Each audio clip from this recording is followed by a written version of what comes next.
Halo teman-teman, selamat datang di channel Putih Novel Audio. Jangan lupa subscribe ya.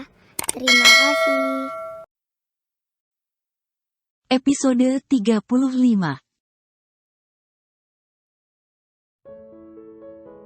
Gaun yang digunakan Tania semacam korset dress pendek berwarna hitam yang sangat ironik dengan kulit putih mulusnya. Terlihat sangat pas dengan bentuk tubuhnya yang bagus sehingga terlihat seksi. Pada bagian pinggang bahkan terlihat transparan. Sehingga lekuk tubuhnya terlukis seperti pualam yang misterius. Penampilan Tania benar akan mampu menghipnotis lelaki manapun yang menatapnya. Selamat malam. Raka tersenyum sedikit menyambut keramahan itu. Segera mengambil kursi di seberang Tania sebelum gadis itu beranjak mendekatinya. Tania duduk kembali sambil mengerling. Dengan sengaja duduk tegak setengah membusung. Membiarkan dada padatnya seolah ingin berontak dari balik gaun penutup dadanya itu. Kenapa pertemuan ini terasa seperti dinner romantik? Raka mengernyit dahinya. Menatap ke atas meja yang tertata sedemikian rupa. Saya sengaja mengaturnya, supaya kita menjadi lebih nyaman berbicara. Apakah Bapak Raka suka? Jawaban sekaligus pertanyaan itu terdengar serak dan manja. Raka cuma menjawab dengan alis yang dinaikkan. Sedikit berlebihan untuk pembicaraan bisnis. Gumam Raka. Kami sudah biasa menjamu klien kami dengan istimewa. Apalagi dengan orang sekelas Pak Raka. Raka menganggukkan kepalanya tanpa menyahut. Memanggil orang semuda dan setampan Pak Raka rasanya menjadi sedikit canggung. Mungkin kalau diizinkan aku bisa memanggil dengan nama saja. Supaya kita bisa lebih nyaman dan tak berjarak. Pertanyaan itu diucapkan dengan halus tapi dengan nada berani yang syarat dengan bahasa menggoda. Raka mengangkat kepalanya. Menatap lurus pada Tania. Ekspresinya begitu tenang bahkan kelihatan menjadi sedikit tertarik. Kamu ingin memanggilku apa? Tantang Raka. Aku ingin memanggilmu Raka saja. Nada manja seperti ini didesahkan dari bibir seksi milik Tania. Jika laki biasa mungkin akan sungguh tak berdaya. Apakah kamu ingat? Jika aku sudah beristri? Tanya Raka. Matanya tak berkedip memandang Tania. Aku tahu. Bahkan aku mengenal istri Anda. Sahut Tania dari seberang meja. Tanpa bimbang sedikit pun. Raka menganggukkan kepalanya. Seperti sedang begitu terpesona dengan keberanian Tania. Kadang seorang istri menjadi membosankan. Bukankah mendapati hal baru di luar rumah kadang diperlukan oleh seorang suami. Tanpa perlu merusak rumahnya sendiri. Kalimat itu terdengar seperti sebuah pernyataan yang lucu saat diakhiri dengan tawa kecil Tania. Memainkannya seperti sebuah lelucon. Mulut Raka terbuka sedikit. Ternganga tak percaya dengan keahlian perempuan yang mengerjapkan mata indahnya itu dari seberang meja. Apakah kita bisa membicarakan pada topik yang seharusnya? Sebagai alasan aku berada di sini. Tanya Raka kemudian. Dia teringat kepada istrinya yang mungkin sedang duduk gelisah di jok depan mobilnya di pelataran parkir. Tidak perlu tergesa. Gesa Raka. Tiba Tania mengedipkan matanya dan berdiri dari tempatnya. Mengambil gelas anggur di depan Raka dan mencondongkan tubuhnya ke arah Raka. Sehingga wajahnya hampir berjarak sejengkal dari wajah Raka. Raka yang tak menyangka Tania melakukan gerakan mendadak dengan refleks menundurkan badannya merapat punggung kursi. Dan berucap dengan wajah jijik. Seorang pelacur tetaplah seorang pelacur. Tania sejenak terpana dengan mata seperti Barbie yang tersihir menjadi beku. Dia hampir tak percaya dengan apa yang tertangkap oleh telinganya. Seketika wajah cantiknya itu memerah. Terpaku pada Raka yang memandangnya setajam belati. Jangan kamu pikir bisa melakukan hal yang sama lagi pada Sarah. Aku bukan orang yang sama dengan si setan sialan yang meninggalkan Sarah demi seorang perempuan murahan. Raka tetap di kursinya. Menikmati raut merah padam di depannya dengan tatapan begitu sinis. Raka. Bibir Tania bergetar. Suaranya seperti tercekat di tenggorokannya. Aku sudah memperkirakan. Kamu akan menyakiti Sarah dengan segala cara karena kamu orang yang tak kenal kata menyesal. Tapi tak pernah terbersit di kepalaku. Kamu begitu berani menggoda suaminya dengan cara yang begitu memalukan. Raka memundurkan kursinya perlahan saat Tania sekonyong-konyong menarik tubuhnya kembali ke posisi tegak. Kamu kira dengan tubuhmu itu, kamu bisa membuat setiap orang bertekuk lutut menjilat tanganmu. Sayangnya, kamu salah orang. Aku punya istri yang 1000 kali lebih bagus tubuh dan akhlaknya dari kamu. Istriku eksklusif, hanya aku yang menjamahnya. Sementara dirimu, aku tak yakin entah berapa orang yang telah mencicipimu. Lalu apa yang bisa kau andalkan untuk membuatku tertarik padamu? Petik 2. Tania tidak pernah bertemu seorang lelaki yang setajam pedang lidahnya. Bahkan tidak punya perasaan sedikit pun kala berbicara pada dirinya yang notabene masih seorang perempuan yang punya hati sensitif. Tania mencengkeram pinggir meja makan dengan gemetar. Tidak tahu apa yang harus dikatakan. Mulutnya begitu kering, hampir kaku. Penolakan Raka yang dibalut dengan kata yang menyakitkan tadi, seolah bergema di kepalanya, membuat darahnya terasa mendidih dan bergolak seperti kawah lava. Seumur hidup, dia tidak pernah ditolak oleh lelaki manapun yang dia suka. Bahkan hanya dengan tersenyum dia sanggup menggoncang satu rumah tangga kliennya. Tapi, Raka telah membuatnya benar seperti dihempaskan sampai ke tanah merah. Membuatnya merasa seperti ditampar dengan keras. Apakah kata maaf Sarah tidak pernah membuat menyadari bahwa dia mengasihanimu? Aku bahkan heran istriku itu begitu besar hati pada orang sebrengsek kamu, desis Raka. Kamu tahu tentang semua itu? Tania terbelalak. Tak menyangka Raka tahu tentang masa lalunya dengan Sarah begitu banyak, bahkan tentang Sarah yang telah memaafkannya. Dia sama sekali tidak pernah berpikir Sarah akan menceritakan semua tentang mereka kepada suaminya itu. Apalagi yang tidak ku tahu tentang dirimu? Soal kamu berselingkuh dengan kekasih temanmu? Bahkan dari sekali aku melihatmu, aku tahu kamu bukan orang yang cukup mampu memegang harga dirimu. Raka balik bertanya, bahkan memberi satu jawaban pada saat yang sama. Kamu tidak tahu apa tentang aku? Bahu Tania berguncang. Dia seolah murka mendengar ucapan Raka. Aku cukup tahu. Kamu dianggap oleh Sarah sebagai orang yang begitu penting baginya di masa lalu. Meskipun sebagai teman, kamu sungguh seperti ular mematuk saat orang sedang lengah. Tania menatap Raka dengan mata tak berkedip. Sementara Raka duduk di tempatnya dengan menyilangkan kakinya begitu santainya. Seperti seorang bos yang sedang menginterogasi bawahannya. Sekarang apa yang kamu inginkan? Kamu berharap tetap menjadi perencana rumah untuk kami berdua?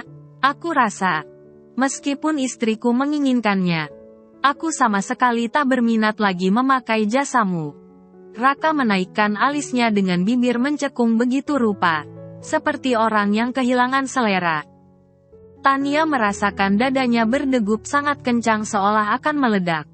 Dia merasa dipermalukan dan direndahkan dalam waktu bersamaan. Kamu tidak akan mendapatkan apa dari Sarah. Dia hanya perempuan kaku yang terlalu naif. Dia tidak punya kemampuan menyenangkan suaminya. Percaya padaku, dia terlalu bodoh untuk... Cukup, Raka sontak berdiri sambil mengeluarkan sebuah bentakan yang cukup keras. Rahangnya membatu dengan telapak tangan yang mengarah seperti seseorang yang ingin menghentikan sesuatu dengan kasar. Kalimat yang keluar dari mulut Tania segera terhenti begitu saja, menyambut bentakan itu. Jangan pernah kamu berani menyebut nama istriku dengan bodoh lagi. Tidak seorang pun kuizinkan merendahkan istriku. Siapapun itu, Raka benar menahan luapan emosi yang luar biasa. Sampai badan tegapnya itu bergetar. Tania terjajar 2 langkah ke belakang, sehingga tanpa sengaja membuat kursi di belakangnya, tempatnya duduk tadi terdorong jatuh menimbulkan suara yang berdebam. Aku akan membatalkan penggunaan jasa Home Arc untuk pembangunan rumahku kepada Pak Agra langsung jika masih melibatkanmu dalam pembangunannya. Sarah tidak pantas menerima apapun yang masih tersangkut urusan denganmu. Wajah Raka begitu dingin. Semua yang didengarnya waktu di depan toilet beberapa hari sebelumnya seperti terngiang kembali. Rasa sedih atas apa yang dirasakan Sarah membuat dirinya benar-benar ambil hati. Raka merasa sangat pantas dia membalas semua perlakuan Tania itu dengan cacian paling pedas. Karena perempuan ini benar-benar tak tahu diri. Apa? Tania merasakan kepalanya berputar 7 pusaran. Pembatalan proyek itu tentu saja membuat dia kehilangan fee yang sangat besar. Apalagi Egy direncanakan ambil bagian sebagai arsiteknya. Karena kepercayaan dirinya yang terlampau tinggi, dia akan menderita kerugian yang tidak sedikit. Bahkan, sewa apartemennya yang telah jatuh tempo mungkin saja tak mampu dibayar olehnya dan Egy. Dia tidak mau tinggal di kosan murahan jika harus angkat kaki dari apartemennya sekarang. Jangan batalkan. Kumohon. Suara Tania begitu serak dan tegang. Kamu tak tahu. Proyek ini sangat penting bagiku. Tania tanpa sadar menangkup kedua tangannya di depan dada. Wajah angkuh dan percaya diri yang tadi menghias wajah cantiknya berubah menjadi begitu memelas. Aku rasa, tidak ada yang perlu kita bahas lagi. Untuk pembatalan, tidak perlu kamu repot menyampaikan pada bosmu. Aku bisa menelponnya setelah ini, sahut Raka lagi. Oh, iya, untuk makan malam yang indah ini. Tenang saja, bilnya akan masuk ke tagihanku. Kamu hanya perlu pulang dan mencuci otakmu itu. Raka berbalik dengan acuh. Bersiap melangkah pergi meninggalkan Tania yang lututnya terasa begitu lemas. Pak Raka, maafkan aku. Aku tadi hanya main. Tania bergegas memutar meja, memeluk Raka dari belakang dengan begitu nekat. Raka terkejut bukan main ketika tubuh Tania menyentuh punggungnya. Menekan dengan begitu memaksa, mencegahnya bergerak. Dan yang lebih membuat Raka seperti disambar petir. Di depannya, tepat di tengah pintu ruangan itu berdiri Sarah. Yang berdiri seperti patung es beku. Matanya yang indah tak berkedip. Begitu lurus ke arah dua orang yang sedang rapat seperti perangko itu. Dengan refleks Raka melepaskan diri, mendorong Tania hingga terjajar ke belakangnya.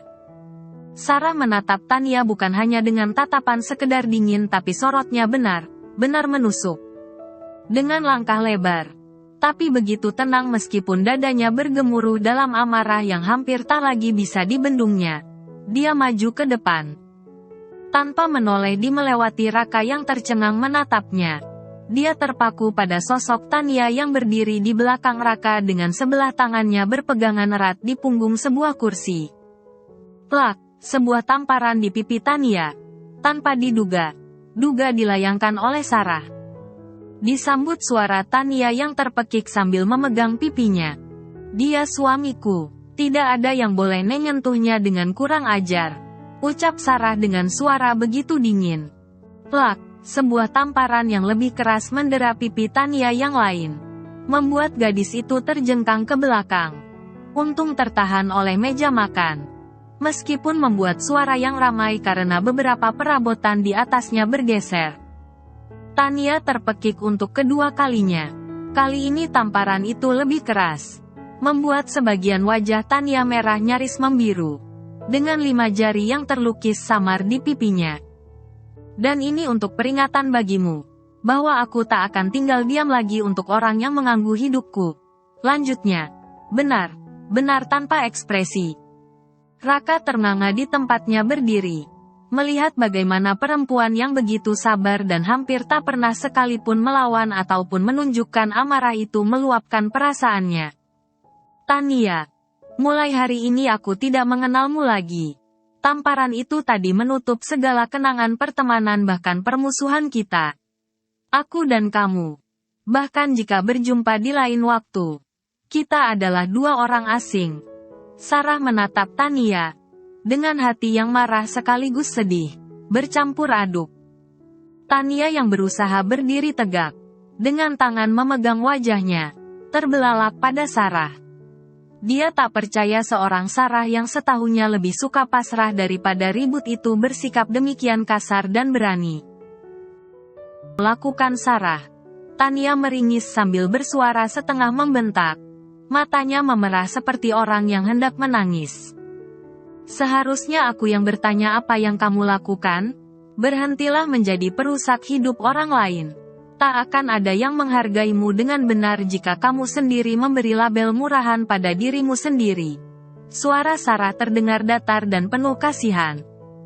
Rautnya tidak menunjukkan emosi yang berlebihan. Sarah membalikkan badannya, mengayunkan langkahnya kepada Raka yang masih terpesona dengan tindakan istrinya itu. Sayang, ayo kita pulang. Digandengnya tangan Raka dengan mesra. Seulas senyum muncul di bibirnya. Lalu menarik suaminya itu untuk segera pergi. Ketika sampai di depan pintu, Sarah tiba berhenti. Menoleh sesaat kepada Tania yang menatap punggung mereka dengan badan gemetar menahan semua rasa malu, amarah, kesal dan tak berdaya. Oh, iya. Suara Sarah terdengar ringan tanpa beban. Aku ingin kamu tahu. Aku juga sudah benar memaafkanmu untuk sikap rendahmu hari ini. Karena menyimpan dendam pada orang bodoh yang suka mengulang kesalahan berkali-kali adalah hal yang tak berguna. Sarah tersenyum sinis. Belatung akan selalu hidup dengan mengerat bangkai dan sisa. Lalat hanya memakan sampah. Pilihlah dengan benar korbanmu. Karena jika kamu memilih barang bagus, maka nasibmu akan sama seperti hari ini. Suara Sarah begitu lugas dan datar tapi membuat Tania benar tertampar 1000 kali. Dan di detik berikut, Sarah dan Raka menghilang di balik pintu, meninggalkan Tania yang terdiam tak bergerak seperti patung lilin. Dia tidak pernah merasa hidupnya begitu memalukan dan menyedihkan seperti hari ini. Raka menoleh pada Sarah yang duduk dengan tenang di sampingnya. Dengan perlahan membawa mobil mereka keluar dari pekarangan restoran besar itu. Sayang, kamu baik saja? Tanya Raka sedikit cemas, mengingat apa yang barusan terjadi. Sarah memalingkan wajahnya pada Raka. Lampu jalanan menerpa wajah cantiknya yang terlihat tersenyum tipis. Memangnya, apa aku terlihat tidak baik? Baik saja, Sarah menunjuk wajahnya dengan telunjuknya. Kenapa kamu tiba masuk, katanya menunggu di mobil? Aku berubah pikiran, sahut Sarah santai. Kok bisa? Raka mengernyitkan keningnya. Kelamaan, jawab Sarah pendek. Raka terkekeh melihat wajah Sarah yang cemberut. Kalau tidak karena feelingku, mungkin saja kamu tidak lepas dari pelukan si ulat keket itu. Lanjut Tania, disambut derai tawa Raka. Kamu kira aku senang dipeluk begitu? Raka mengerling pada Sarah yang sekarang sudah mengarahkan wajahnya ke jalanan raya. Kucing dikasih ikan asin ke mulutnya langsung. Jarang menolak. Loh, Sarah manyun. Sayang, aku spesies kucing yang tidak doyan ikan asin. Aku kan alergi seafood. Raka tergelak. Segera sebuah pukulan mendarat di bahunya. Kamu beneran marah aku digoda Tania? Tanya Raka usil. Ya, iyalah. Memang istri mana yang suka suaminya digoda begitu? Sahut Sarah kesal. Tapi kenapa kamu tidak ngamuk? Ngamuk, jambak rambutnya. Seperti adegan sinetron. Sinetron yang sering ditonton di ASI di televisi itu. Ah, norak. Masa aku harus jambak ular? Sarah mendelik kepada Raka. Tapi aku kan jarang lihat reaksi istriku ini cemburu. Sesekali bolehlah. Goda Raka lagi. Buat apa cemburu sampai ngamuk? Ngamuk, menghabiskan energi saja. Lagian, kalau aku marah sampai mengamuk tidak jelas, kelasku akan sama seperti dia. Jawab Sarah dengan wajah penuh kemenangan. Kamu tidak marah padaku? Tanya Raka kemudian, memastikan Sarah tidak mengambil hati dengan apa yang dilihatnya tadi. Aku tidak akan pernah marah pada suamiku. Sarah mencium pipi Raka yang sedang melirik padanya sambil menyetir, membuat Raka tercengang. Hatinya benar tenang. Meski sedikit berdebar dengan perlakuan berani Sarah yang tiba-tiba. Sarah memang tidak perlu marah. Karena beberapa menit sebelumnya dia berada di belakang pintu itu. Mendengar hampir semua pembicaraan Raka dan Tania. Bukan karena dia tidak percaya pada suaminya itu. Tapi naluri seorang istri telah membawanya untuk melindungi sang suami dari segala mara bahaya. Bahkan dari seorang perempuan jahat berwajah cantik yang menyaru dalam rupa Tania. Dia yakin, suaminya itu bukan laki sembarangan yang mudah tergoda. Tapi dia tak tahan lagi untuk tidak memberi pelajaran pada Tania. Pelajaran untuk diingatnya seumur hidup. Bahwa berusaha mencuri apa yang menjadi milik orang lain akan mendapatkan hukuman. Karma akan menyusul di kemudian hari. Meski tidak harus dari orang yang disakitinya. Sayang, aku jadi tak sabar untuk segera sampai rumah. Raka menyentuh paha Sarah dengan nakal. Hus, perhatikan jalanmu. Ini jalan raya. Loh, Sarah menepis tangan Raka dengan tersipu. Raka tertawa kecil. Penolakan istrinya yang setengah hati itu menandakan dirinya juga menginginkan hal yang sama. Sayang, aku boleh tanya sesuatu? Apa? Aku benar termasuk kategori barang bagus? Tanya Raka dengan nakal. Hah, Sarah pura amnesia. Dengan raut seolah tak mengerti. Itu tadi, kamu bilang ke Tania. Ya, pastilah barang bagus. Masa ku bilang barang rongsokan? Jawab Sarah dengan wajah memerah. Disambut tawa Raka. Betapa senangnya melihat sang istri yang suka jaga image ini salah tingkah. Dia tahu, Sarah menganggapnya begitu penting sekarang. Dan tentunya Sarah juga adalah segalanya bagi Raka. Indahnya cinta yang berbalas, yang bisa melewati ujian bersama-sama. Tak ada badai yang terlalu besar, tak ada kerikil yang terlalu berarti. Saat berjalan bersama, sama dengan berpegangan tangan dan saling percaya. Memasuki usia 6 bulan kehamilan Sarah hampir tidak ada drama ngidam yang berlebihan, bahkan nyaris tanpa keluhan. Sarah benar menikmati proses kehamilannya dengan bahagia. Di usia kehamilan trimester kedua ini, perut ibu muda ini memang tampak semakin hari semakin membuncit. Semua dress favorit Sarah sepertinya sudah mulai tidak sesuai ukuran. Mereka berdua menikmati sore di atas balkon kamar tidur. Sudah seperti kebiasaan, setiap sore Sarah selalu diminta oleh Raka dibuatkan kopi susu dan duduk bersamanya di balkon kamar sampai menjelang maghrib. Dan kopi susu itu harus madein tangan Sarah. Tidak mau yang lain. Pernah Sarah iseng menyuruh Mbak Marni membuatkannya. Tapi begitu menyentuh bibirnya langsung protes sang suami. Pasti bukan istriku yang membuatnya, tuding Raka. Itu aku yang bikinnya, sayang. Serga Sarah berpura-pura. Jangan bohong. Ini pasti bukan kamu. Raka ngotot. Kok tahu? Kemanisan. Memangnya kalau aku bikinnya tawar gitu?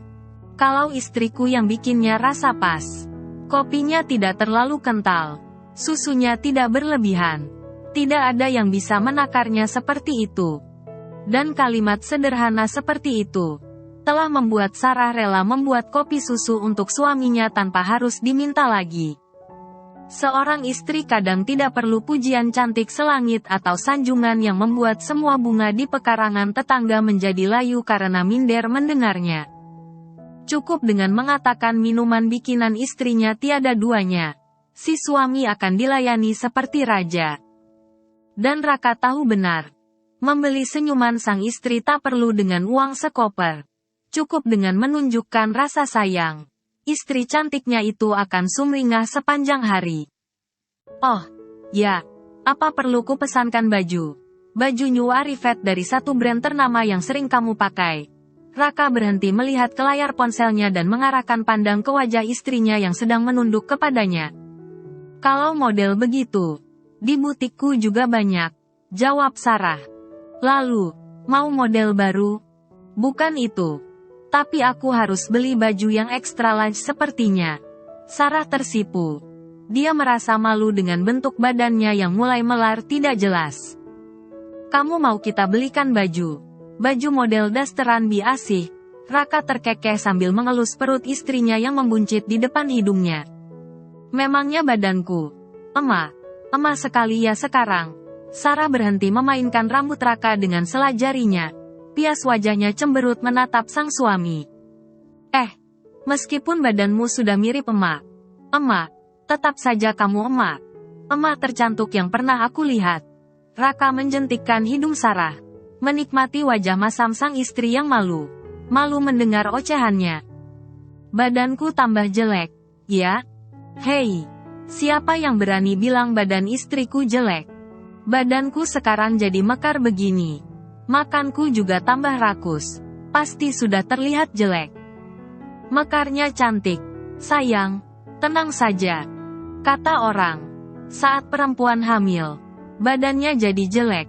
Moodnya tidak stabil. Kemudian tidak bisa maksimal melayani suami. Pada waktu istri hamil itu, biasanya suami suka melirik perempuan lain. Siapa yang bilang? Raka bangun dari paha Sarah, mengernyit keningnya dengan wajah penasaran. Kata orang yang mana? Ya, kata orang lah, jawab Sarah sekenanya. Sayang, ibu hamil itu adalah pemilik badan terbagus di dunia. Tidak semua perempuan diberikan Tuhan kesempatan memiliki badan seunik ibu hamil.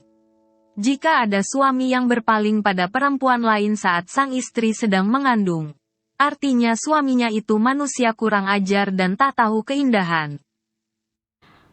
Bersambung dulu ya teman-teman.